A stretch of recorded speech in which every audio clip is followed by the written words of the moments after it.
So a part of me wasn't even, I've been contemplating making this video for like the last 48 hours. Because part of me is like, okay, it's not really the right time. Maybe it's not in good taste. I don't want to make a video in poor taste, anything like that.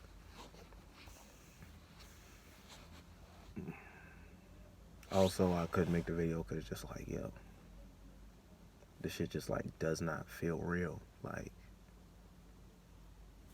it sounds crazy because I did not know him personally, but it's still hard to accept that, like, yo, Kobe Bryant is gone. Like, Kobe Bryant is dead. Like,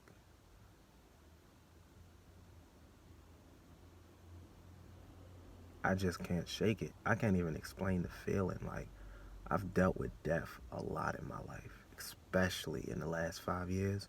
I've dealt with a lot of death in the last 5 years. This shit just feels different. Like, I lost loved ones, people really close to me.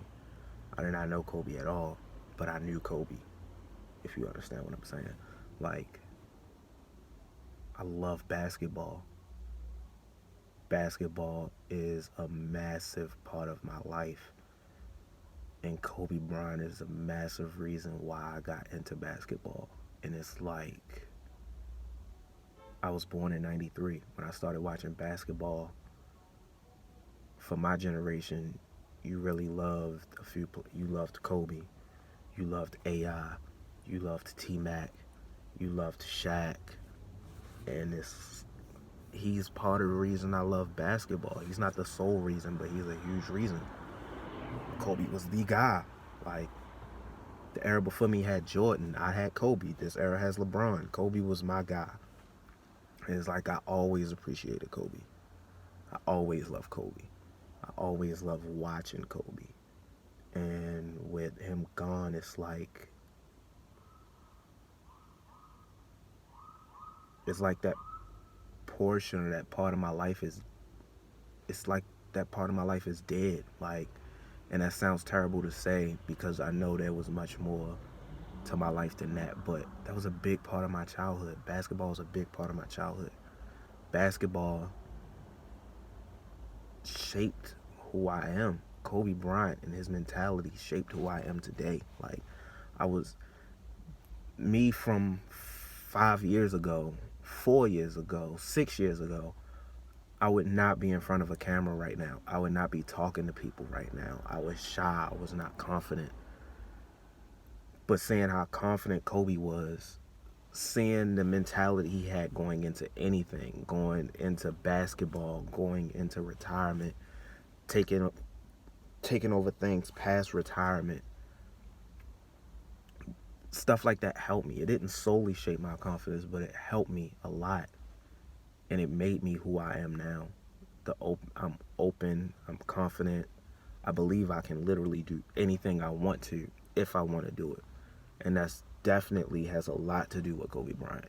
And it just feels like a part of my life is just gone, and it's like it hurts, and I can't explain it to people because people won't understand. Oh, you didn't know Kobe, you didn't know him personally, he's a celebrity. I understand that, but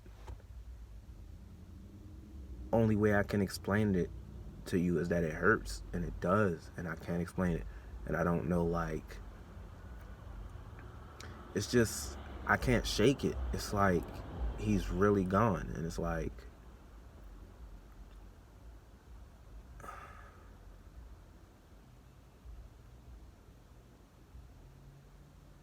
I can't even gather the words.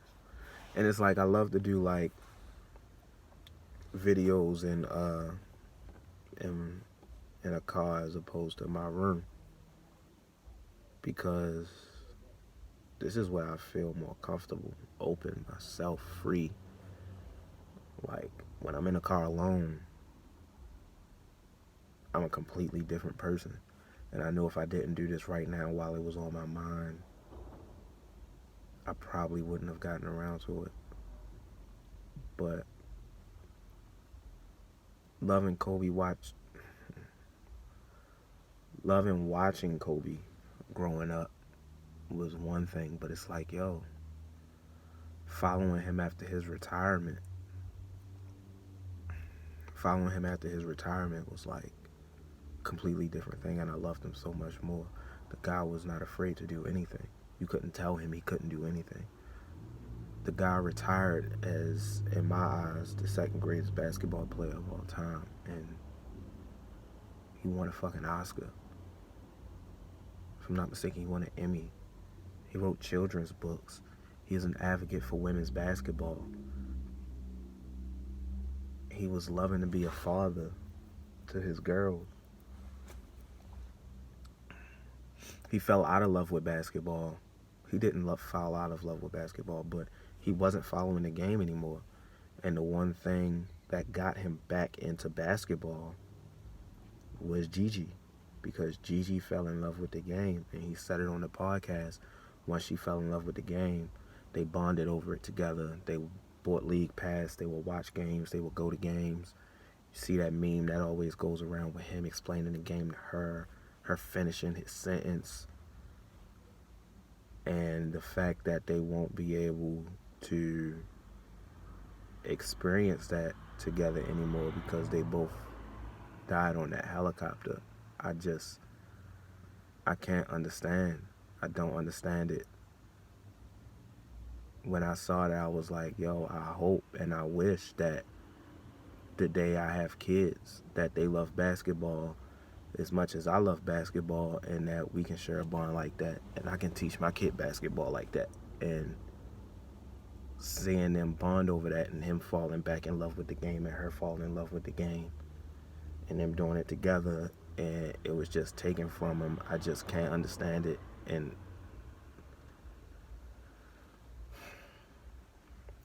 I just can't understand it. And it's just, I just can't understand this whole life thing. Like, it's just, she was 13 and she was so good. I would watch her highlights and stuff all the time, and she was so good at a young age. And I'm just like, yo, she's gonna do a lot for women's basketball, and she's never gonna get that chance. Not only will he not be able to have that chance to bond with Gigi over basketball anymore, he won't even have the chance to bond with his other 3 girls over anything. He just recently had an infant, and she's never going to get to know her father.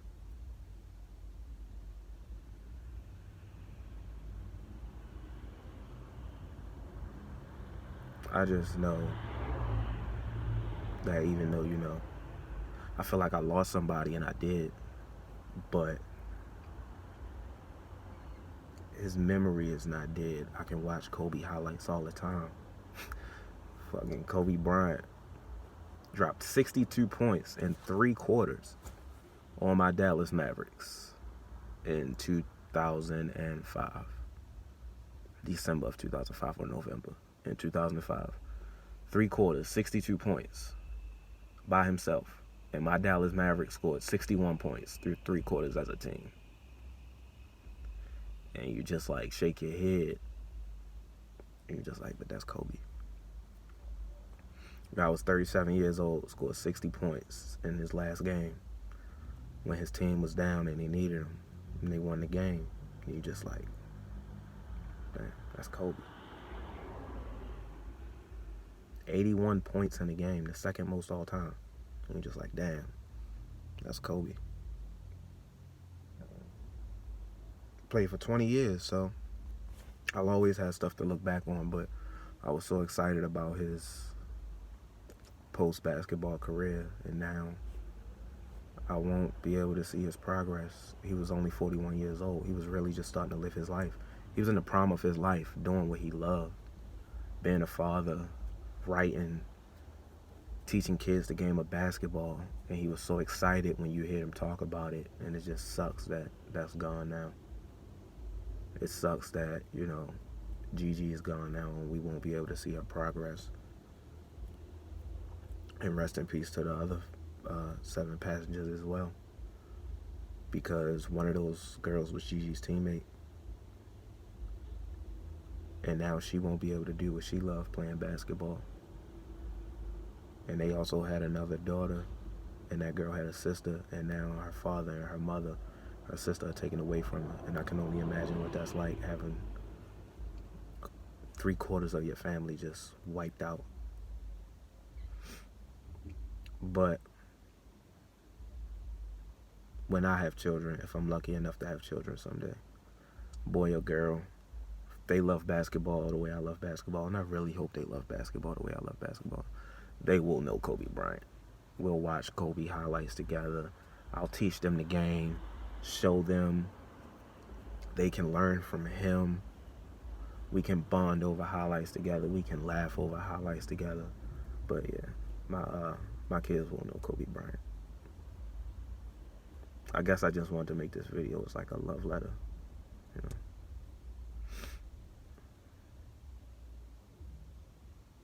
I didn't want to get too emotional about it, but you know,